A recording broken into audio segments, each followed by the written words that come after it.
proceed to the assessment proper, I will just recite the first to third procedure para tuloy-tuloy na yung assessment and the examination later alongside with the interaction with the patient. So, in performing the integumentary examination, the first thing you will do is identify the patient and then explain the purpose of the integumentary examination and answer any questions. Then ask the client to remove all clothing and put on an examination gown if appropriate. So, in this case, let's just assume na nakapagpalit na ng examination gown yung patient. But by doing so, you must provide privacy to the patient by closing the curtains or closing the doors. The patient remains in the sitting position for most of the examination, but will need to stand or lie to the side when the posterior part of the body is being examined, exposing only the body part that will be examined. Good morning, Mom. I am Jenny Encarnacion, your nurse practitioner for today. So you are? Charmaine Miss Hernando. So, Miss Hernando, today we will perform integumentary assessment. So, ang integumentary assessment, ma'am, is isa siyang assessment of the skin that involves the entire area of the skin, including the mucous membranes, the scalp, the hair, saka nails. So, bago po natin simulan ng assessment na ito, can I ask permission po na I will touch some part of your body, ma'am, as part of the examination or assessment? Opo. So, before we proceed, ma'am, meron pa po ba kayong katanungan, clarifications about the examination, ma'am? Pwede po bang magtanong, ma'am? Yes, ma'am. Paano po nakakatulong ang examinasyon na to sa akin? Ang integumentary examination or assessment po kasi is nakakatulong siya para ma-detect namin or malaman po namin if may presenting signs and symptoms po ba ang inyong mga balat like bruises, mga bleeding, swelling or mga pamamaga, scratches, cuts, and wounds na kung saan nakakapag-indicate po sila ng mga diseases.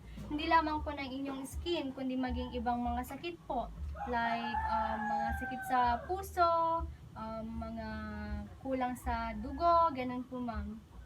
Ganun po ba, ma'am? Yes po. So, pwede na po ba tayong mag-proceed, ma'am? Yes. I will now proceed to the assessment proper. Before starting the assessment proper, you must perform hand hygiene.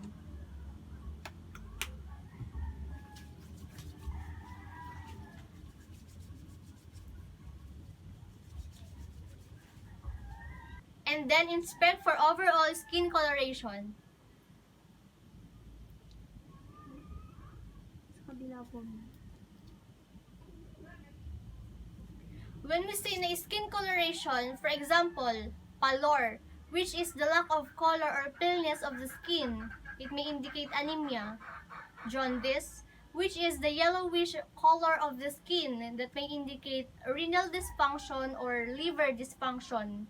Cyanosis, which is the bluish color of the skin that may indicate hypoxia. And then, other example of skin coloration is erythema or the redness of the skin that can also indicate inflammation. And then, for the next step, check or inspect for vascularity, bruising, or bleeding. And then, inspect for lesions. Note scratches, bruises, cuts, insect bites, or wounds. If present, note size, color, shape, exudates, distribution, and pattern. And then palpate the skin by using the back of your hands to assess for temperature. Wear gloves when palpating any potentially open area of the skin.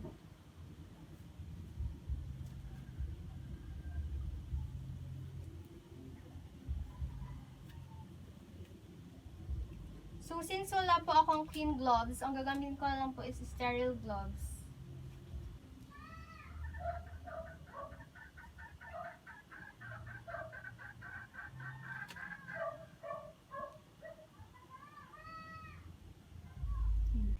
palpate skin for moisture and texture.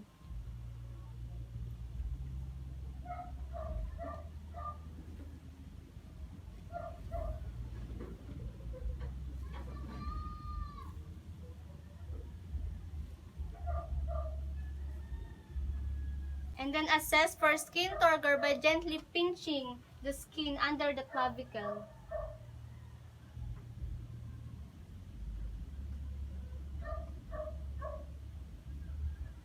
And then palpate for edema, which is characterized by swelling with thought and shiny skin over the edematous area.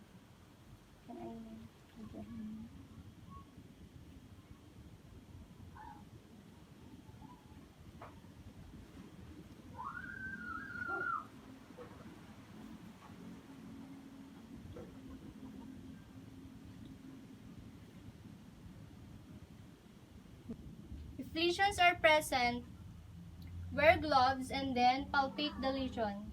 So let's just assume na there is the presence of lesion here. Then we'll just palpate it. And then inspect the nail angle, noting if any clubbing is present, as well as the color and the shape of the nails.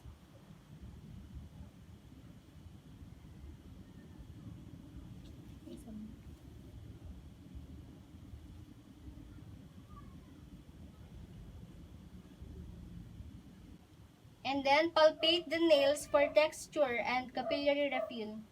So, sa capillary refill po is, pinipress po yung nail bed ng fingernails. And then, for 1 to 2 seconds, put pressure on it. And then, pag nirelease mo siya, and pag bumalik siya sa dating color from 1 to 2 seconds, it means normal siya.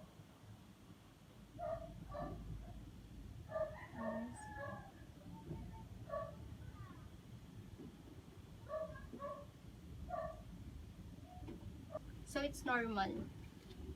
And then, inspect for the hair and scalp.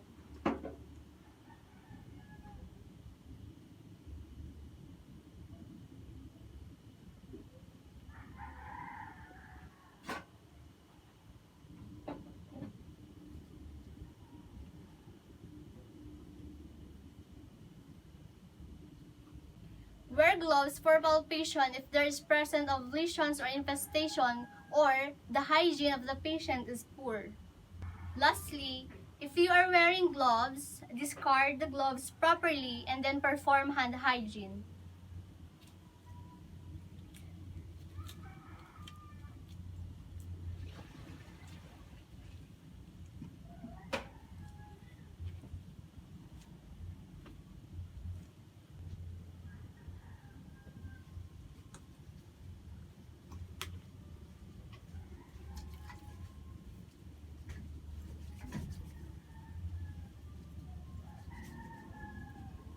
So that's how you perform the integumentary assessment. Thank you!